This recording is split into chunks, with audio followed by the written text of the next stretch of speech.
রহমান রাহিম। আমি খন্দকার আবু আশফাক কেন সংসদে আপনাদের প্রতিনিধিত্ব করতে চাই।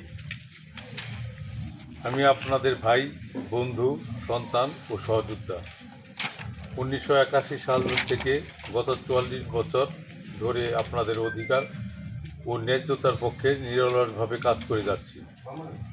এটি গত নভেম্বরে করা, এখন এটা 45 বছর হবে।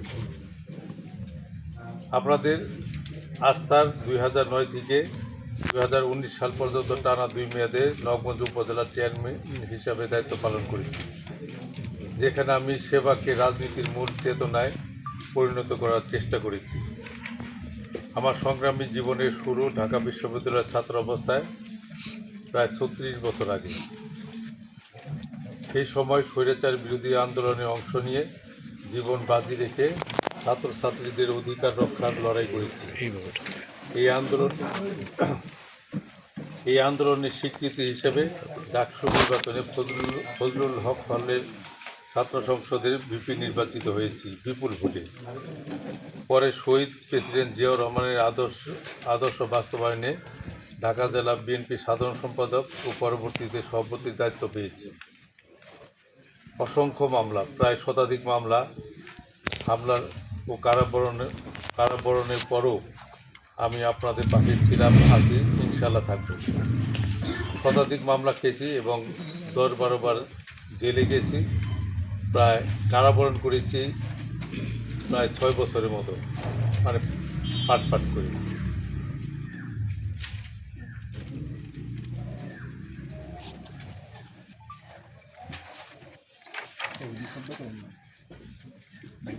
আজ আমি বলিষ্ঠ চিত্রে বলতে চাই, আমার একমাত্র লক্ষ্য আপনাদের আস্থার প্রতীক হয়ে জাতীয় সংসদে আপনাদের কণ্ঠস্বর হয়ে দাঁড়ানো এবং সর্বশক্তিমান আল্লাহর রহমতে ও আপনাদের অকুণ্ঠ সমর্থনে আমি আমার এলাকার জন্য নিম্নের কাজগুলো করার অঙ্গীকার করছি। বৈষম্যহীন আধুনিক দোহার-নবগঞ্জ গঠন। রাজধানী ঢাকার পাশে থেকেও দোহার-নবগঞ্জ এখনও বহু নাগরিক সুবিধা থেকে বঞ্চিত। আমি এই অঞ্চলকে দেশের অন্যতম পরিকল্পিত, সমৃদ্ধ ও আধুনিক এলাকা হিসেবে পরিগণিত করতে চাই। শিক্ষা, ধর্মীয় ও সামাজিক মূল্যবোধের বিকাশ। এলাকার সব স্কুল, কলেজ, মাদ্রাসা, মসজিদ, মন্দির, গির্জা ও এতিমখানার সংস্কার করতে চাই। আধুনিক শিক্ষা ও নৈতিক মূল্যবোধের কেন্দ্র হিসেবে প্রতিটি প্রতিষ্ঠানকে পুনর্গঠিত করতে চাই। প্রতিটি মসজিদ, মাদ্রাসায় একটি করে লাইব্রেরি স্থাপন, মেধাবী শিক্ষার্থীদের জন্য শিক্ষাবৃত্তি ব্যবস্থা গ্রহণ, কারিগরি ও আইটি প্রশিক্ষণ কেন্দ্র স্থাপন করে তরুণদের কর্মসংস্থানে পদোন্মুক্ত করা, ধর্মীয় সম্প্রীতি, সামাজিক ঐক্য ও স্থানীয় ঐতিহ্য সংরক্ষণ করা, বার্ষিক উৎসব ও সাংস্কৃতিক প্রতিযোগিতার আয়োজন করা। এছাড়াও যেহেতু শিক্ষার কথা আছে, এখানে আধুনিক শিক্ষা প্রতিষ্ঠান সহ একটি বিশ্ববিদ্যালয় করা খুবই জরুরি, কারণ ঢাকার এত কাছে থেকে একটি বিশ্ববিদ্যালয় এখানে থাকবে না, এটা কিন্তু আমাদের কাম্য হতে পারে না। তাই একটি বিশ্ববিদ্যালয়, আধুনিক মানের, উন্নত মানের একটি বিশ্ববিদ্যালয় করার পরিকল্পনাও আছে। উন্নত স্বাস্থ্যসেবা। দোহার ও নবগঞ্জ স্বাস্থ্য কমপ্লেক্সের আধুনিক যন্ত্রপাতি ও বিশেষায়িত সেবা চালু। দোহার-নবগঞ্জকে আই ক্যাম্পের মাধ্যমে 2027 সালের মধ্যে অন্ধত্ব মুক্ত করব। আপনারা জানেন আমি লায়েন্সের গভর্নর ছিলাম, লায়েন্সের পুরো বাংলাদেশের চিফ ছিলাম। আমি দোহার-নবগঞ্জে অলরেডি প্রায় 10,000 লোকের সাইনি অপারেশন করেছি। এই সাইনি অপারেশন করাটা যে কি আমাদের জনগণের জন্য যে কত উপকার, যে লোকটা চোখে দেখে না, যখন সে দুনিয়ার আলো দেখে না, ওই সময় যদি তার সাইনি অপারেশনটা করে দেওয়া যায়, যদি সে দুনিয়ার আলোকে দেখতে পায়, তারা পরিবার পরিজনকে দেখতে পায়, পৃথিবীতে এর চেয়ে সুখের জিনিস কিছু থাকে না। সেই কাজটি আমি 2009-10 সাল থেকে শুরু করেছি, যখন গভর্নর এবং কাউন্সিল চেয়ারম্যান ছিলাম, এবং সেটা অব্যাহত রেখেছি। গত 2 দিনেও আমি 2টা ক্যাম্প করেছি। ইনশাল্লাহ আমি ইচ্ছা পোষণ করেছি 2027 সালের মধ্যে দোহার-নবগঞ্জে কোনো লোক ছানির অপারেশনের অভাবে তারা দিনের আলো দেখতে পাবে না, এমন জিনিসটা আমি আর দেখতে চাই না। দোয়ানবগঞ্জকে আমি অন্ধত্ব মুক্ত করতে চাই। দোয়ানবগঞ্জে এই দারিদ্র বয়স্ক প্রতিবন্ধীদের জন্য স্বাস্থ্য কার্ড কর্মসূচি চালু করা, প্রবাসী কল্যাণ ও বিনিয়োগ সুরক্ষা। এর মাঝখানে আমাদের দলের একটি সিদ্ধান্ত অলরেডি আপনারা দেখেছেন যে একটি ফ্যামিলি কার্ড। এই ফ্যামিলি কার্ডের মাধ্যমে প্রতিটি পরিবার তার অ্যাকাউন্টে 2000 থেকে 2500 টাকা চলে যাবে, অথবা সমপরিমাণ টাকার খাদ্য সামগ্রী, নিত্য প্রয়োজনীয় খাদ্য সামগ্রী যেগুলো আছে, চাল, ডাল, আটা, তেল, ময়দা, সবজি, পেঁয়াজ, মরিচ, এগুলো যা আছে এগুলো তাদের কাছে পৌঁছে যাবে। প্রবাসী কল্যাণ ও বিনিয়োগ সুরক্ষা, প্রবাসী ভাই বোনদের সম্পদ ও সম্মান রক্ষার আইনগত সহায়তা কেন্দ্র গঠন, তাদের মূল্যবোধে নিরাপদ ও লাভজনক বিনিয়োগের সুযোগ তৈরি, প্রবাসীদের সমস্যা সমাধানে দোহারনগঞ্জে পৃথক এক্সপোর্ট সাপোর্ট সেল গঠন। আপনারা জানেন প্রবাসী ভাইরা যারা আছে আমাদের দোহারনগঞ্জে কিন্তু প্রবাসীদের টাকার উপরে, রেমিটেন্সের টাকার উপরে কিন্তু অনেকটা নির্ভরশীল। তারা যখন এখানে একটি বাড়ি করতে আসে অথবা একটি ভালো স্থাপনা করতে চায়, আশেপাশে চাঁদা বাজার যায়, সেখানে চাঁদা চায়। যারা ইট বালু সিমেন্টের ব্যবসা করে সেই সমস্ত অসাধু ব্যবসায়ীরা তাদের উপর জোর করে তাদেরকে মালগুলো নিতে বাধ্য করে এবং অধিক মূল্য নেয়। এর জন্য এই প্রবাসীদের জন্য আমি এই সেলগুলো গঠন করার চিন্তা করেছি। ইনশাল্লাহ যদি আপনাদের পবিত্র ভোটে আমি নির্বাচিত হই, আমি সংসদে এটা উপস্থাপন করব। পুরো বাংলাদেশের জন্য এরকম একটি সেল তৈরি করা হয় প্রবাসী ভাইদের জন্য, যাতে করে প্রবাসী ভাইরা সেই সেলের মধ্যে, সেই বক্সের মধ্যে তাদের কমপ্লেনগুলো পেতে পারে, আমরা তাদেরকে আইনি সহায়তা দিতে পারি। পরিবহন ও অবকাঠামো উন্নয়ন, সকল রাস্তাঘাট, সেতু, কালভার্ট সংস্কার করে টেকসই ও নিরাপদ করে গড়ে তোলার চেষ্টা। ঢাকা শহরের সঙ্গে দূরত্ব ও নিরাপদ যোগাযোগ ব্যবস্থা নিশ্চিত ও আধুনিক যানবাহন প্রসার ঘটাবো এবং ফিটনেসবিহীন যানবাহনের বিরুদ্ধে আইনানুগ ব্যবস্থা পদক্ষেপ নেব।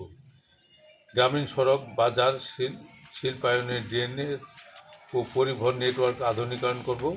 প্রতিটি গ্রামে নিরবিচ্ছিন্ন বিদ্যুৎ ও ইন্টারনেট সংযোগ নিশ্চিত করব।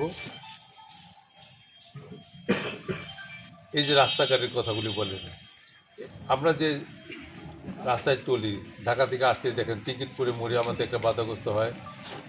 তারপরে এই যে ক্যানিগঞ্জের রামের কান্দায় বিশাল জাম, দেখা যায় আধা ঘন্টা 1 ঘন্টা বসে থাকতে হয়। বাগমারা আসলে একবার বাধাগ্রস্ত হতে হয়, নবগঞ্জ আসলে একবার হতে হয়, বান্দুরা গেলে একবার হতে হয়। জয়পাড়া ব্রিজের অবস্থা তো দেখেনি, মানুষ হেঁটে যেতে পারে না। এগুলো কিন্তু একটা আদিমকালের অবস্থার মধ্যে আমরা আছি। এখানে এই রাস্তাটাকে একটা 4 লেনের রাস্তা করা উচিত। যে প্রকল্পটা আমি ডিপার্টমেন্টের সাথে অলরেডি কথা বলেছি, এটাকে যেন 4 লেনের রাস্তা করা যায়। 4 লেনের রাস্তা যদি করা যায় তাহলে কিন্তু এই বাজারগুলির পাশ দিয়ে যদি বাইপাস করা যায় তাহলে দ্রুত কিন্তু আমরা চলে আসতে পারি। তাহলে বাজারগুলি যদি আমরা অ্যাভয়েড করি তাহলে কিন্তু জামজাটগুলি পড়ে না। তবে একটি বৃহৎ পরিকল্পনা আমার মাথায় আছে, যদি সম্ভব হয় আর যদি অর্থনৈতিক সে ধরনের সুযোগ সুবিধা সরকার দিতে পারে, তাহলে যে ফ্লাইওভারটি ঢাকা শহরে আছে গুলিস্তানের উপর দিয়ে যেতে গেছে, সেখান থেকে যদি একটা এক্সটেনশন আমরা দুহারে অথবা নবগঞ্জে নামায় দিতে পারি, তাহলে আধা ঘন্টার মধ্যে আমরা ঢাকা শহরে পৌঁছে দিতে পারবো। সে পরিকল্পনাটা আমাদের মাথায় আছে, তবে সময় ব্যাপার মাত্র। কৃষির আধুনিকায়ন ও কৃষকদের কল্যাণ সাধন, আমাদের দলের ম্যানিফেস্টোতে, যেমন বিএনপি ম্যানিফেস্টোতে কিন্তু বলা আছে প্রতিটি প্রান্তিক কৃষক থেকে প্রতিটি কৃষকের জন্য একটি করে কার্ড দেবে, কৃষক কার্ড। এই কৃষক কার্ডের মাধ্যমে এখন যারা কৃষিতে স্বাবলম্বী না, সমস্ত ক্ষেতগুলো কিন্তু হয়ে গেছে, চাষ হচ্ছে না, অনুর্বর হয়ে আছে।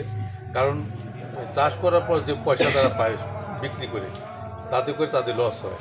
যদি এই জিনিসগুলো আমাদের বীজ, সার এবং আধুনিক যন্ত্রপাতিগুলো যদি আমরা ন্যায্য মূল্যে অথবা ভর্তুকি দিতে পারি, তাহলে কৃষিতে আমাদের স্বনির্ভর হওয়া সম্ভব। তারপর আগে যেটা বলে গেলাম যে রাস্তাঘাটের সাথে সাথে কিন্তু আমাদের ড্রেন লাইন নেই। একটু বৃষ্টি নামলে কিন্তু প্রতিটি বাড়ির সামনে মনে হয় যে পুকুর হয়ে গেছে। খালগুলো দখলদাররা দখল করে নিয়েছে, ওখানে স্থাপনা তৈরি করেছে। আমি এলজিডিতে আমার ব্যক্তিগত উদ্যোগে আমি একটা সচেতন নাগরিক হিসেবে, আমি কিন্তু সরকারি কেউ না, আমি দেওয়ারও কেউ না, একজন সচেতন নাগরিক হিসাবে আমি দুয়ারে 24টি এবং নবগঞ্জে 22টি 46টি খাল আগে ছিল যেগুলো, সেগুলি দখলমুক্ত করে সেগুলো কাটার জন্য আমি প্রস্তাবনা রেখেছি। এগুলো যদি কাটা যায় তাহলে আমাদের বাড়ির সামনে যে জলাবদ্ধতা হয় সেগুলো ড্রেনের মাধ্যমে খালি পানি নামাই দিয়ে পানিগুলো নদীতে নামাই দেওয়া সম্ভব। এবং ইসামতি নদীকে খনন করে, শালকা থেকে খনন করে বেড়িবাঁধের মধ্যে সুইচ গেট করে পদ্মার সাথে সংযুক্ত করার একটি পরিকল্পনা অলরেডি হাতে নেওয়া হয়েছে। আমি এই ওয়াটার ডেভেলপমেন্ট বোর্ডের চিফ ইঞ্জিনিয়ারকে সাথে নিয়ে এসে এগুলো ভিজিট করেছি। আপনারা অনেক সাংবাদিক ভাইরা সেদিন ছিলেন, অনেকে দেখেছেন, আপনারা নিউজও করেছেন। এই খননগুলি করে প্লাস পদ্মা নদীর ভাঙন ঠেকানোর জন্য যে কিছু কাজ হয়েছে, বাকি কাজগুলো যেন সম্পন্ন হয়, মানুষের ঘর বাড়ির জন্য ভেঙে না যায়, আর জমিও যেন পদ্মার মধ্যে তলে না যায়, এর জন্য বাঁধের ব্যবস্থা পরিকল্পনা নেওয়া হয়েছে। কয়েক হাজার কোটি টাকা প্রকল্প, সেটা একটা সেন্ট্রাল গভর্নমেন্ট আসলে সেগুলো সেই কর্মকাণ্ডগুলো শুরু হবে। নারীদের জন্য ক্ষুদ্র ঋণ ও উদ্যোক্তা প্রশিক্ষণ প্রকল্প চালু, পরিবেশ ও পানি ব্যবস্থা। নবগঞ্জের জয়কৃষ্ণপুরে বোয়ালি ও সোনাবাজু বেড়িবাঁধে সুইচ গেট স্থাপন, পদ্মা ও ইসামতি নদীর তীর রক্ষা, পুনঃখনন ও সেচ প্রকল্প বাস্তবায়ন, বৃক্ষরোপণ, বর্জ্য ব্যবস্থাপনা ও কর্মসূচি গ্রহণ, বন্যা ও জলাবদ্ধতা প্রতিরোধে আধুনিক ড্রেনেজ ব্যবস্থা, নিরাপদ পানীয় জলের নিশ্চয়তা ও বর্জ্য পূর্ণ ব্যবহার কার্যক্রম, স্বচ্ছতা ও জনগণের অংশগ্রহণ, জনগণের পরামর্শে ওপেন বাজেট সভা চালু, দুর্নীতিমুক্ত জবাবদিহিমূলক প্রশাসন প্রতিষ্ঠা, প্রতিটি উন্নয়ন পরিকল্পনায় জনগণের মতামতকে সর্বাধিক গুরুত্ব দেওয়া, দোহারনগরের উচ্চতর শিক্ষার জন্য মাস্টার্স কোর্স চালুকরণ সহ বিশ্ববিদ্যালয় তৈরিকরণ, নবগঞ্জ উপজেলার ফায়ার সার্ভিস নির্মাণ, সেই সাথে দোহারনগঞ্জের আধুনিক ডুবুরি ব্যবস্থা চালুকরণ, খাসুল নিকড়া চক্রে পুলিশ বক্স নির্মাণ করে যার ফলশ্রুতিতে নির্ভয়ে দোহারনগঞ্জবাসী 24 ঘন্টা যেন যাতায়াত করতে পারে সেই ব্যবস্থা করা, রাষ্ট্রের স্তম্ভ সাংবাদিক ভাইদের জন্য বিশেষ সুবিধা বাস্তবায়ন, সন্ত্রাস মাদক চাঁদাবাজ ধর্ষণ মুক্ত সমাজ গঠন, দেশের সার্বভৌম ও গণতন্ত্র রক্ষায় আপসহীন নেত্রী বেগম খালেদা জিয়া ও আগামী দিনের বাংলাদেশের কর্ণধার জনাব তারেক রহমানের নেতৃত্বে রাষ্ট্র কাঠামো মেরামতের 21 দফা বাস্তবায়নে অগ্রণী ভূমিকা রাখব। আমি আপনাদের কণ্ঠস্বর হয়ে জাতীয় সংসদে দাঁড়াতে চাই। আপনাদের অধিকার রক্ষার জন্য জীবনভর লড়ব। উন্নত দোহারনগঞ্জ গর্ব। পৃথিবীর বুকে বাংলাদেশ হোক প্রতিযোগিতার এবং আধুনিক একটি বাংলাদেশ, এবং দোহারনগঞ্জ হোক বাংলাদেশের মধ্যে মডেল উপজেলা। আপনাদের প্রতি আমার মূল্যবান ভোট এবং ধানের শীষের পক্ষে আপনাদের সমর্থন এবং দোয়া প্রার্থনা করছি। সকলকে ধন্যবাদ। আসসালামু আলাইকুম ওয়া রাহমাতুল্লাহি ওয়া বারাকাতুহু।